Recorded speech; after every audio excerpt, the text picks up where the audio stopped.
After what seemed like an eternity, Cyrax finally emerged from the lava, holding the orb that had bound Nitara's realm to Outworld for ages. At last it was within her grasp. She would be able to free her people from Shao Kahn's imprisonment. Fulfilling her end of the bargain, she sent Cyrax back to his Earthrealm home in exchange for the orb. Nitara stared into the orb. It seethed with the power trapped within. She raised it above her head and then smashed it to the floor. It shattered with an inhuman, soul-rending howl. Its horrible energy exploded away and tore her consciousness from her. She awoke later for the first time on her native soil.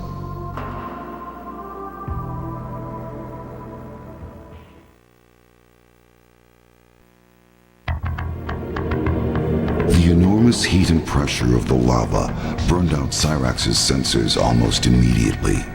He cast about blindly in the infernal pit, searching for the orb Nitara had sent him to locate.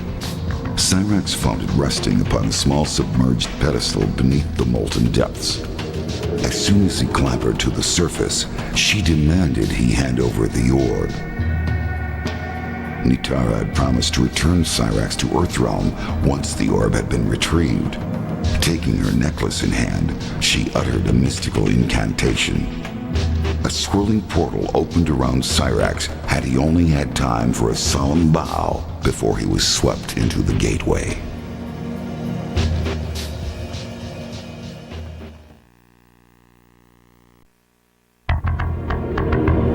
Despite the strong sulfurous stench that filled the chamber, Reptile could smell that Nitara and Cyrax had been there recently. There was no sign of them now, except for some scattered glass shards and a residual trace of strong magical energies. His revenge would have to wait. Suddenly, an expectant hush filled the chamber as energy cascaded around what appeared to be a dragon embryo. The tiny dragon stretched and the egg cracked. A beam of energy ripped out from inside and lanced into Reptile. His world was filled with a roaring power as his squamous body was twisted and transformed. The ancient prophecy had been fulfilled. The Dragon King had returned.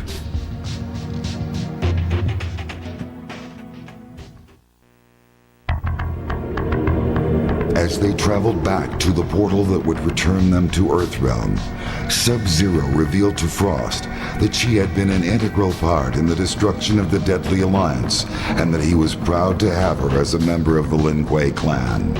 But unknown to Sub-Zero, Frost's true intention for joining the Lin Kuei was to become Grandmaster herself.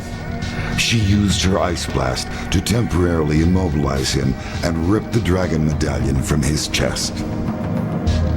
As she held the medallion, she felt power surge through her body. Lacking the strength and discipline required to control the medallion's immense power, she was consumed by her own freezing ability.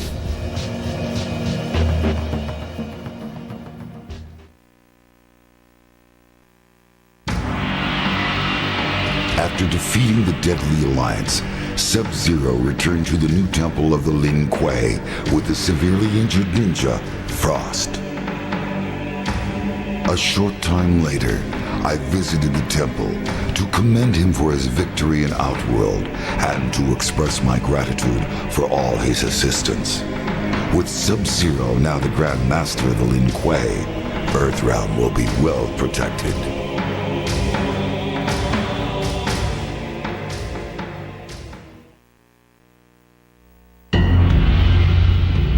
Hsu Hao reported to his superior, Mavado, and informed him of his success in destroying the Special Forces Outer World Investigation Agency. Mavado then informed Hsu Hao of his next objective. It seemed that Quan Chi was proving to be a powerful ally and was willing to aid the Red Dragon in its quest for domination of Earth. In a show of good faith, Mavado agreed to destroy Quan Chi's enemies. The sorcerer suspected betrayal from Shang Tsung. there was evidence that Shang Tsung had allied with the two Oni, known as Moloch and Drahmin. Hsu Hao's new orders were to eliminate the sorcerer Shang Tsung before the Oni eliminated Quan Chi.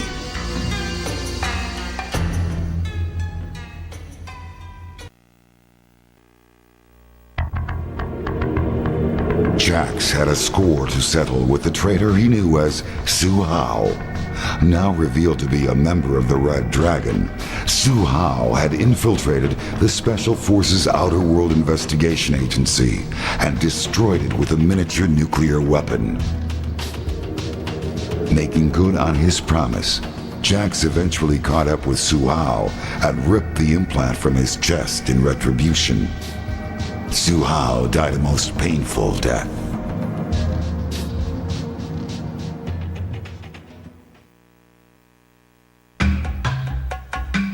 After the destruction of the Deadly Alliance, Sonya searched for the missing Special Forces agent Kenshi.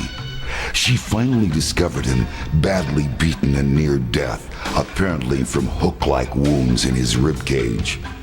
She managed to return him to the rendezvous point where I transported them back to Earthrealm. Upon her return, Sonya was promoted to General and given a choice of command. She handpicked a team to deal with new terrorist threats located on Earth, while in Outworld, Special Agent Kenshi had learned of a new threat to peace. The Red Dragon had awakened.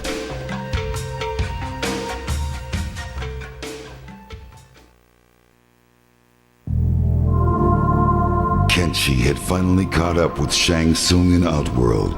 Years ago, Kenshi had been manipulated into releasing the souls of his warrior ancestors. Shang Tsung had consumed those souls and left Kenshi to die in the tomb. The ordeal left Kenshi blinded, but the sword of his ancestors led him out of the depths. To redeem himself, Kenshi had vowed to free his ancestors from their captor. He cut Shang Tsung down with his ancestral sword, and a blast of souls was instantly released. The spirits of the warrior kings re-entered the sword as Kenshi held it above his head. His duty fulfilled, he could now return to Earthrealm.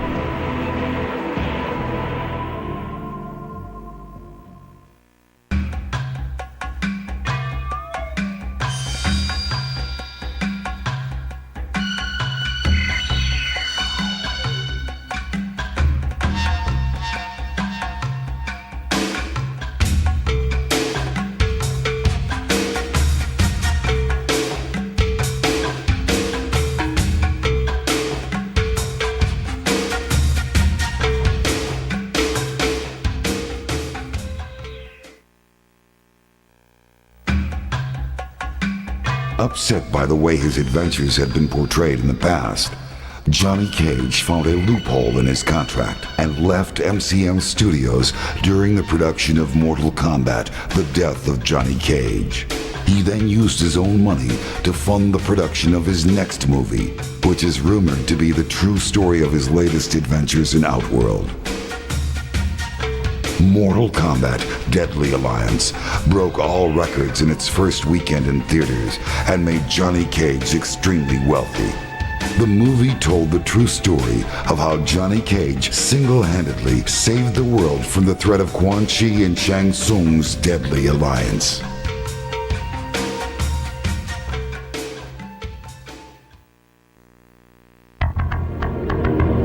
Kitana's longtime enemy Shao Kahn was dead, and the alliance between Shang Tsung and Quan Chi was defeated with the help of warriors from Earthrealm. Although there was peace once more throughout the realms, all was not right for Kitana.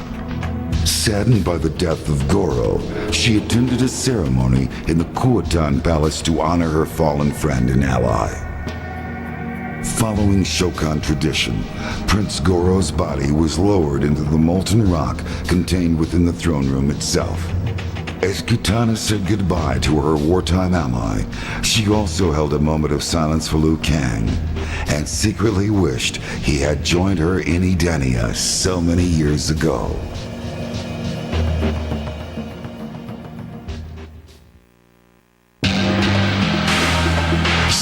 the sorcerer Shang Tsung, the two Oni known as Drahmin and Moloch confronted Quan Chi, enraged that he had tried to leave them stranded in the bowels of the Netherrealm. In the battle that ensued, Drahmin leapt at Quan Chi, and both combatants stumbled into the inner sanctum chamber. Moments later, Drahmin emerged from the chamber, altered from his previous form.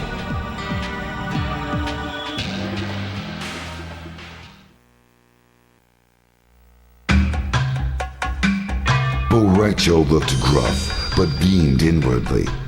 With their victory over the Deadly Alliance complete, he and Kung Lao had liberated Outworld from its latest threat. Despite the years that had passed since training his last student, his skills had proven useful once more. He was elated, but it would be inappropriate to express such emotions in front of his newest apprentice. Kung Lao invited his master to return with him to Earthrealm to teach more warriors at the Wuxi Academy. The success of his apprentice gave him renewed confidence in his training skills and, for the first time, a clear purpose in life. Rai Cho offered only token resistance. He accepted the offer because the defenders of Earthrealm could certainly use his help, but more importantly, because Earthrealm's rice wine put Outworld's liquor to shame.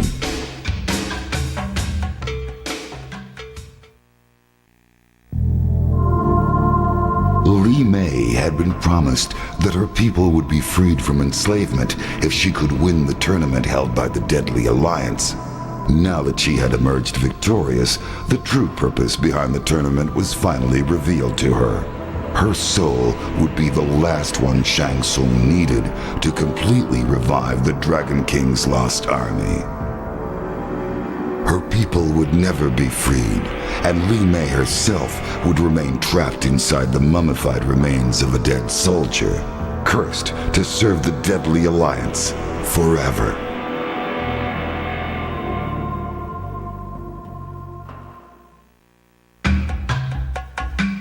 For many years, Mavado's Red Dragon clan had been secretly engineering the destruction of their rivals, the Black Dragon. Through careful manipulation, Mavado had used the Special Forces to unwittingly aid them in this task. In return for eliminating Kenshi for the Deadly Alliance, Mavado was finally granted his battle with the last known member of the Black Dragon, Kano. After a long, brutal fight, Mavado emerged victorious, and all traces of the Black Dragon had been erased. Impressed with the fighting skill and discipline of Mavado, as well as other members of his clan, Quan Chi realized the potential the Red Dragon held for staging the eventual invasion of Earthrealm.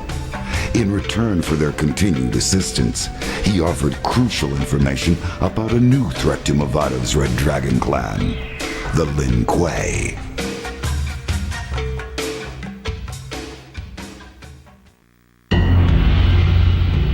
Kano and Sonya had fought before. Although Kano was humiliated by his defeat at her hands so many years ago, this time the outcome would be different.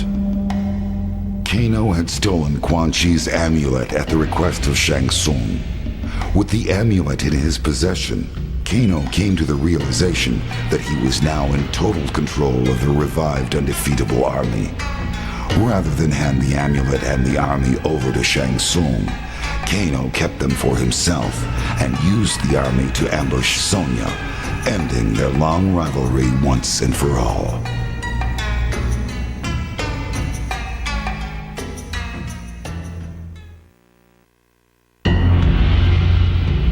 Rage fueled Kung Lao's thirst for revenge. The memory of holding his fellow monk's broken body on the Lei Tai of the Wuxi Academy grounds consumed him as he rained blow after blow down upon Shang Tsung. Kung Lao had finally mastered the attack Rai Cho had taught him. The sorcerer could not withstand his whirlwind assault. Shang Tsung begged for mercy. Kung Lao granted him none. Upon his return to Earthrealm, Kung Lao stood before the modest shrine to Liu Kang, which had been erected by the Wuxi initiates during his absence in Outworld. He lit a stick of incense and placed it among the others already burning there. He bowed his head and prayed for safe passage to the afterlife for his friend and brother. With Shang Tsung's death, Liu Kang's spirit could rest peacefully. Earthrealm was safe once more, but at a terrible cost.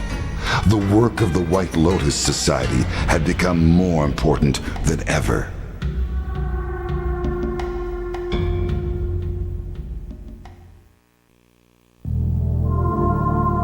The hunt for Quan Chi had led Scorpion to the palace of Shang Tsung. Scorpion entered the palace through a hidden passage. As he made his way through the lower levels, he was discovered by the two Oni he had previously encountered while in the Netherrealm. Shang Tsung had secretly allied with Moloch and Drahmin as a backup defense against Quan Chi. The two Oni had been hidden in an underground chamber and were periodically fed mortals to keep them satisfied. Scorpion fought well, but was overpowered by Moloch and Drahmin. Although they could not consume the ninja Spectre, they devised another means for eliminating their foe that would satisfy their cruel nature. The Oni brought Scorpion before the portal to the heavens that Shang Tsung had tapped as a source of limitless souls. They hurled him into the Solnado, and his hellspawn body was ripped apart by the purity of that realm.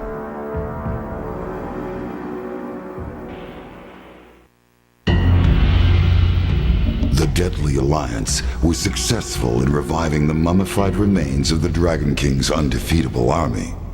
It would appear that nothing could stand in the way of Shang Tsung and Quan Chi as they began their domination of the realms. Unfortunately for Shang Tsung, however, Quan Chi had no further need for the partnership. Once Shang Tsung had finally revived the last of the mummified warriors, Quan Chi closed the portal to the heavens and effectively shut off Shang Tsung's endless supply of souls. Quan Chi then instructed Kano to assassinate Shang Tsung in a surprise weapon attack. With their captor cut wide open, the thousands of souls Shang Tsung had consumed in the past spewed forth and swirled around the room. Quan Chi came to the realization that if Kano could so easily turn on Shang Tsung, he could also turn on Quan Chi himself. Quan Chi used his sorcery to drain the life from Kano and left his body where it fell. Immediately, one of the lingering souls shot into Kano's body. To Quan Chi's surprise, the man standing before him was no longer the black dragon thug known as Kano. Kano's body now contained the soul of the Shaolin monk, Liu Kang.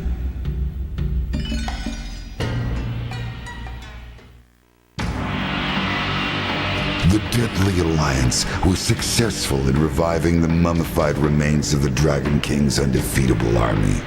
Shang Tsung, however, began to realize that his relevance in the partnership had evaporated once his talents for soul transplantation were no longer needed.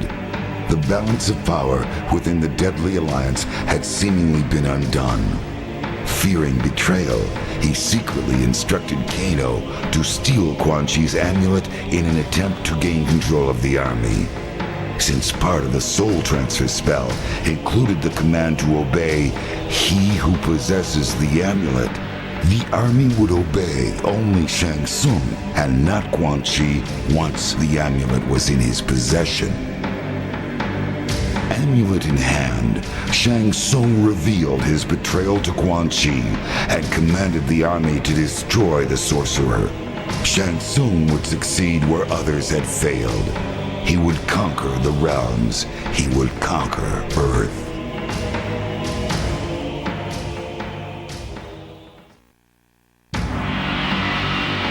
Once again, the threat to Earthrealm has been vanquished.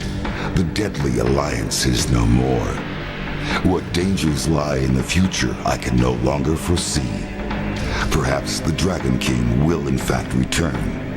Perhaps the depths of the Netherrealm will spew forth a legion of Oni. Even the vampire people pose a threat to peace now that Outworld is in chaos. But one thing is certain.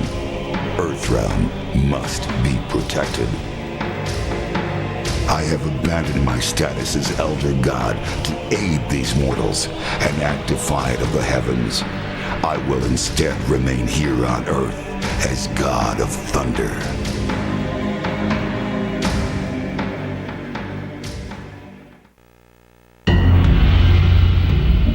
Having been enslaved through sorcery to guard the molten incubation chamber, Blaze was finally freed once the dragon egg had hatched. He then resumed the quest he had undertaken before being subdued by his captors.